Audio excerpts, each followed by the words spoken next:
Les hablaré del contexto político, social y económico. Empezaremos con el contexto político.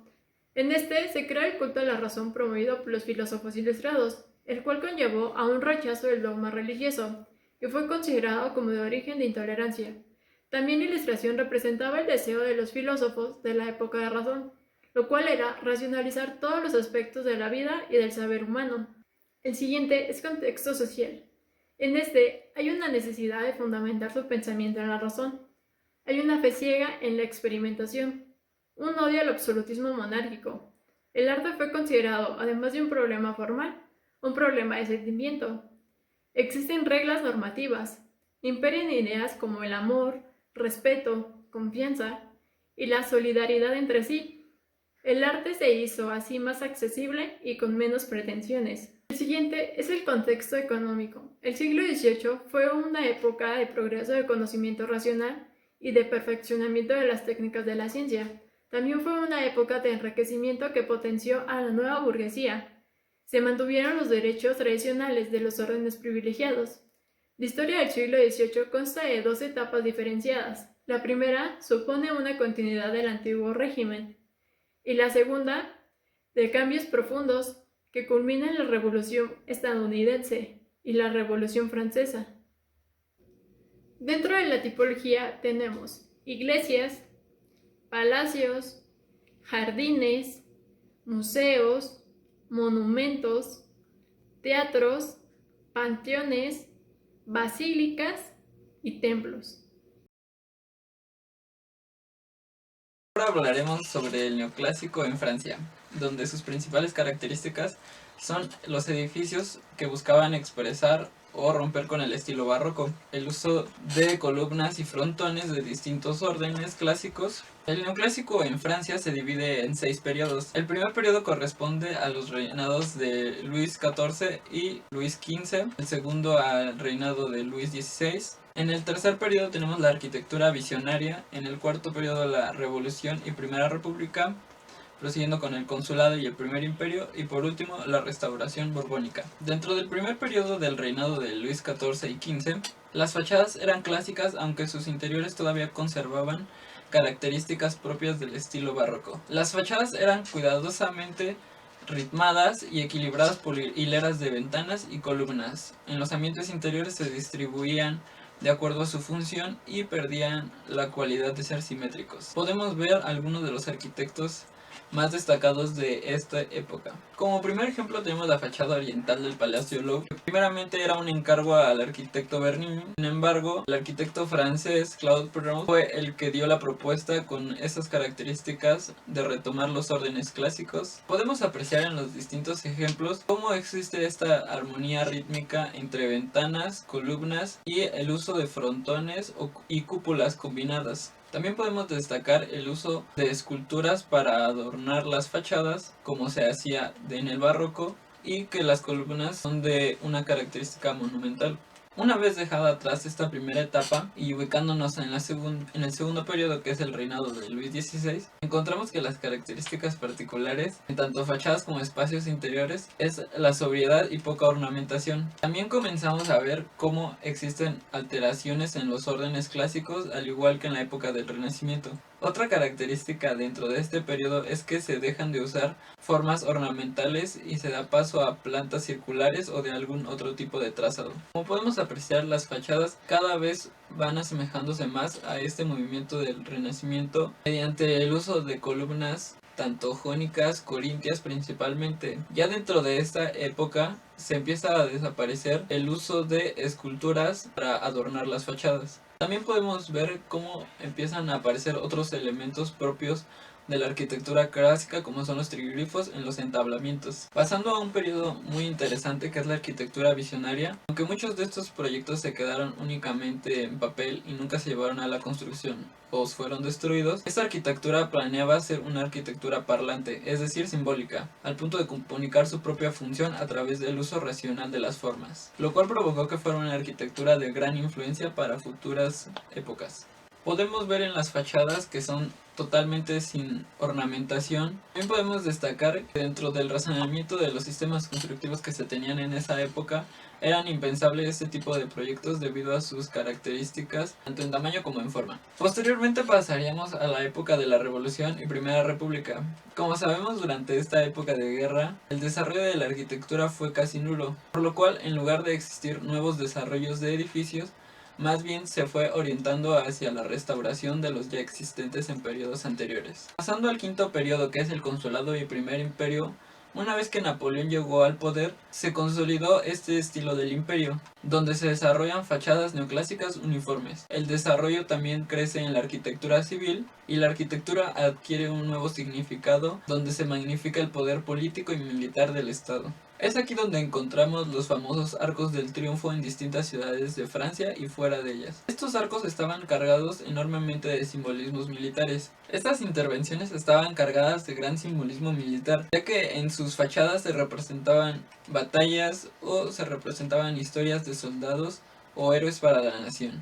Así también servían como un conmemorativo a aquellos soldados caídos y más que nada su función era presentar el poderío militar del Estado y el imperio de Napoleón. Mucha de esta arquitectura se desarrolló fuera de Francia debido a la conquista de diversos territorios fuera de la nación, aunque muchos de estos proyectos nunca llegaron a ser construidos debido a distintas circunstancias. Podemos ver como principal característica la monumentalidad, como ya decía, la ornamentación donde se contaban historias. Uno de los ejemplos más famosos es el Arco del Triunfo de París. Por última etapa encontramos la restauración borbónica. Esta se desarrolla una vez que el imperio de Napoleón cae y derivado de este hecho comienzan una serie de restauraciones. Este es un periodo donde los arquitectos se encontraban sin rumbo. Es por esto que empezamos a ver el retorno de algunos elementos de estilos góticos y el romanticismo. Podemos apreciar que se sigue usando este estilo o esta característica del uso de la monumentalidad para las construcciones. De igual manera podemos apreciar en este ejemplo el uso de una cornisa que pareciera revocar al estilo gótico.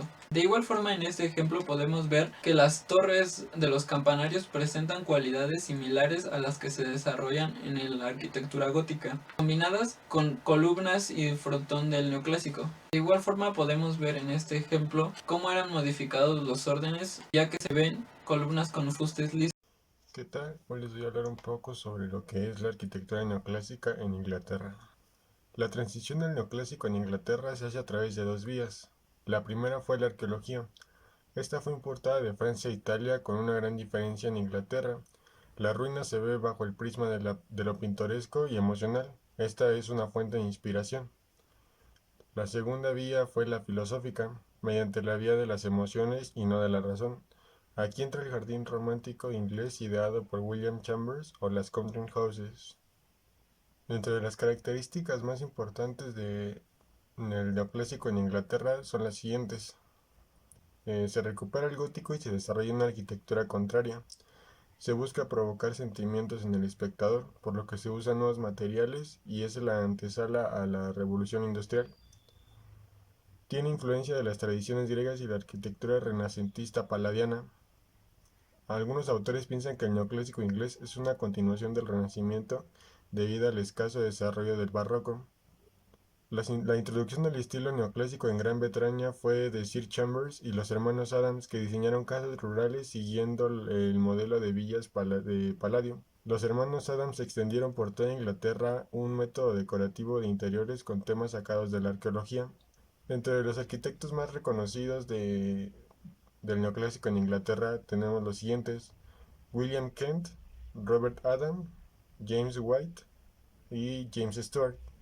Un ejemplo de arquitectura neoclásica en Inglaterra puede ser el Banco de Inglaterra, que fue construido por Sir John Soane.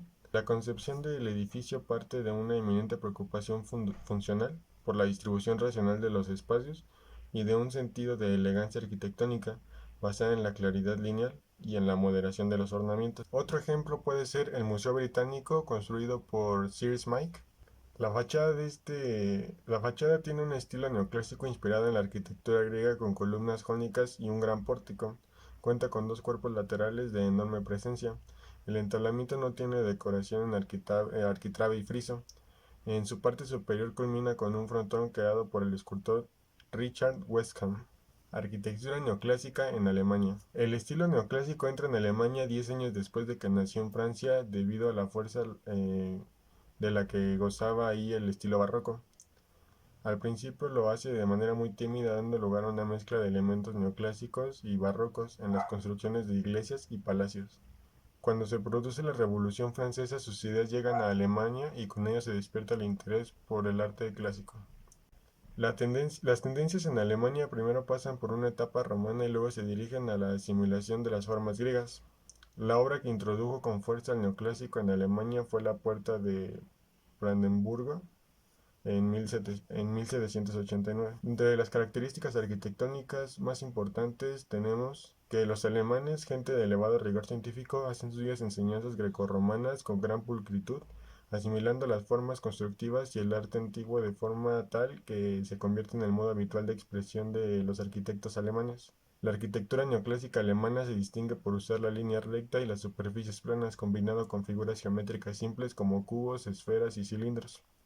Se usan las columnas dóricas muchas veces sin estrías y de dimensiones mayores que las antiguas. Casi no hay motivos anormales en el exterior y cuando están se limita al tímpano de los frontones. Este tipo de corriente neoclásica en Alemania hace las molduras gruesas para que sirvan de división, por ejemplo entre los pisos. Dentro de los arquitectos más representativos que tenemos del neoclásico en Alemania son Karl Schinkel, Leo van Klenz y Karl Gotthard. Un ejemplo de arquitectura neoclásica en Alemania puede ser el edificio de la Nueva Guardia de Berlín. La construcción de este edificio fue terminada en 1818 y está ubicada en la ciudad de Berlín. Es un importante referente del estilo neoclásico alemán con un portal dórico. Otro ejemplo podría ser la Academia de Arquitectura de Berlín. Este fue construido entre 1831 y 1836 en Berlín.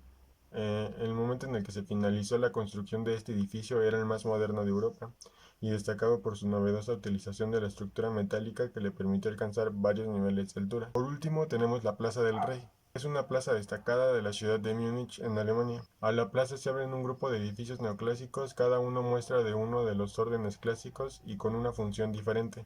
Arquitectura neoclásica en España. El neoclásico llega motivado por la nueva atracción que despierta el mundo clásico, el interés surgido por la arqueología, las excavaciones de Herculano y Pompeya y el rechazo hacia las formas del barroco. En la segunda mitad del siglo XVIII se impuso el gusto neoclásico, impulsado por la Academia de Bellas Artes de San Fernando. En Madrid se desarrollaron grandes proyectos de modificación urbana, el principal diseñado por Juan de Villanueva, en torno al Salón de Prado y sus inmediaciones, el Real Observatorio Astronómico, el antiguo Hospital de San Carlos, el Jardín Botánico y el actual Museo de Prado, entre otros edificios más importantes. Como características más importantes tenemos que se inspira en los monumentos de la antigüedad grecorromana. El concepto de belleza es basado en la pureza de las líneas arquitectónicas, en la simetría y en las proporciones sujetas a la ley de la medida y las matemáticas. Reacciona contra los efectos decorativos del barroco y el rococó. Gusto por la sencillez con predominio de la arquitectura sobre lo decorativo. Emplea elementos básicos de la arquitectura clásica como columnas, órdenes dóricos y jónicos, frontones, bóvedas, cúpulas, entre otros. Dentro de los arquitectos más representativos del arte neoclásico, de la arquitectura neoclásica en España podemos encontrar a Ventura Rodríguez, Juan de Villanueva y Francisco Sabatini. Un ejemplo de arquitectura neoclásica en España es la Puerta de Alcalá en Madrid, construida por Francisco Sabatini. La Puerta de Alcalá es uno de los símbolos más reconocidos de Madrid, la capital de España. El monumento se halla en la Plaza de la Independencia. Está inspirado en los arcos del triunfo romanos, pero la Puerta de Alcalá es más alargada. Consta de 5 vanos con 3 arcos de medio punto y de igual altura, 2 arcos adintelados más bajos en lo lateral. Otro ejemplo de arquitectura neoclásica en España es la fachada de la Catedral de Pamplona, construida por Ventura Rodríguez. La Catedral de Santa María, construida en la ciudad de Pamplona, fue construida en el siglo XIV y XVI. Su fachada es de Ventura Rodríguez, un brillante estudio de fachadas entre torres impregnado de solemnidad, con un estilo sobrio que se emparenta y perfecciona el realizado. Otro ejemplo puede ser la Catedral de Cádiz, que fue construida por el arquitecto Benjumeda. La Cárcel Real de Cádiz se levanta junto al borde del mar, configurándose como uno de los edificios más rotundos y mejor conseguidos del movimiento neoclásico. Lo proyectó el ingeniero Benjumeda en el año de 1794 y su ejecución se realizó a duras penas en un momento de difícil y de claro declive económico en España. Pasamos a la parte de sistemas constructivos y materiales. De acuerdo a los sistemas constructivos, como el neoclásico lo dice, está basado en la parte del clásico, por lo tanto tendremos sistemas constructivos parecidos o muy similares a los que estaban en esa época. Tenemos lo que son los muros desnudos, el uso de la bóveda de cañón, el uso de las pilastras. También podemos ver lo que serían los arcos de medio punto y las cúpulas, pero sobre todo veremos los que son los órdenes romanos, que es el dórico, jónico y corintio. En la cuestión de materiales, de igual manera, son muy similares los materiales que se usaban en la época del clásico. Tenemos el bronce, el mármol y el uso de piedra como mampostería. En cuanto al bronce y al mármol, estos dos eran también usados para generar esculturas griegas que se usaban para ornamentar las construcciones que se hacían. Aquí tenemos un ejemplo que es el Arco del Triunfo de Corcel, en donde vemos en sus columnas que tenemos un orden corintio. También tenemos el uso del arco de medio punto y en la parte superior tenemos lo que son las esculturas de bronce y de mármol. Las esculturas principalmente representaban a personas. Aquí tenemos otro ejemplo que es el Partenón de París, que de igual manera podemos ver en su orden que es el corintio. En la parte trasera vemos el uso de la cúpula, que es el elemento que más atrae a la vista. Y por último, tenemos lo que es la Escuela de Cirugía de París, que aquí tenemos un orden jónico y podemos alcanzar a apreciar los muros desnudos, el cual no tiene ninguna figura o algún ornamento que pueda decorarla. En los aspectos formales, la arquitectura neoclásica se caracterizó por el uso de formas simples y puras, líneas limpias y delgadas, apariencia ordenada, la simplicidad de los estilos antiguos griego y romano, que cargaban con gran cantidad de elementos ornamentales con el fin de ostentar. Las fachadas de los edificios suelen ser planas y largas, en algunos casos se coronan con balaustradas, presentan una pantalla de columnas independientes. La escala de la calle incrementó, pero las fachadas continuaron con las reglas de perspectiva. Se busca la proporción, pero dentro de la escala monumental, diseñando los edificios bajo los principios de simetría. Los bajorrelieves escultóricos eran más planos y a su vez se encontraban en los frisos y frontones triangulares. La simplicidad y equilibrio de las formas usando la proporción, claridad, escala y ritmo. Creación de espacios elípticos y circulares, uso de guirnaldas vegetales, bóvedas, entablamentos, cúpulas, división tripartita y de numerosos arcos. Uso del pilar, pilastra y sobre todo la columna, empleándose los órdenes clásicos. La ornamentación en este caso se trabajaba con fineza y con tendencia a la estilización. Los tipos de planta eran basilical, cruz griega, cruz latina y circulares, resaltando las edificaciones imponentes pero simplistas a la vez. En cuanto a los aspectos simbólicos de la arquitectura neoclásica, estos retoman y renuevan los valores filosóficos y estéticos de la antigüedad clásica, que principalmente se ven influenciados por los ideales iluministas que van vinculados a la razón, todos estos interpretados como modelos de la construcción de la modernidad. A partir de esto, a la razón la ven como la diosa garante del orden civilizatorio, trayendo el racionalismo en la composición estética, es decir, en la representación estratégica, organizada y metódica que existía. Aunque en apariencia el arte neoclásico transmite cierta frialdad, en realidad pretende ser una cultura basada en la razón, la moral y el progreso, y de esta manera contrarrestar lo que es la ignorancia, creando una estética que le conferirá paso de la tradición a la modernidad, bajo la expresión de valores como la libertad, la idea de patria, el heroísmo, el espíritu de sacrificio, el rigor y autodominio. Al retomar la indagación e investigación de la antigüedad clásica, se le confiere un nuevo sentido a la arquitectura. Se interpreta como expresión culta y modelo ético de carácter universal y racional. En esta, la inspiración la interpretaban como una referencia moral en la cual fundar el proyecto moderno, es decir, la idealización del pasado grecolatino.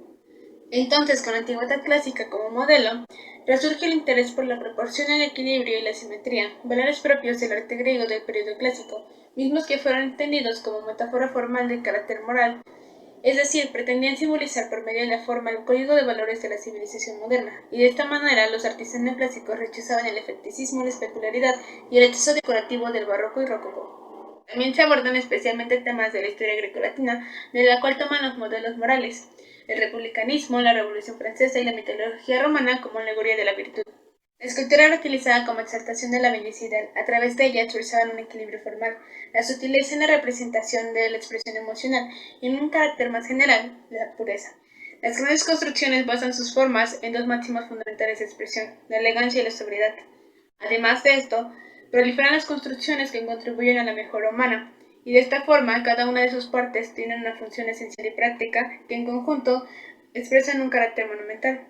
Por otra parte, las columnas con apariencia dórica se caracterizaban por estar asociadas con las divinidades masculinas, al contrario de las jónicas, las cuales se asociaban con lo femenino. Los exteriores fueron construidos con la intención de realizar una representación de la perfección clásica en conjunto con las puertas y ventanas con el mismo fin. También la expresión del valor de la simplicidad y la pureza estética en contraste de los rebuscos, dramaticidades y complejidades del barroco y rococó.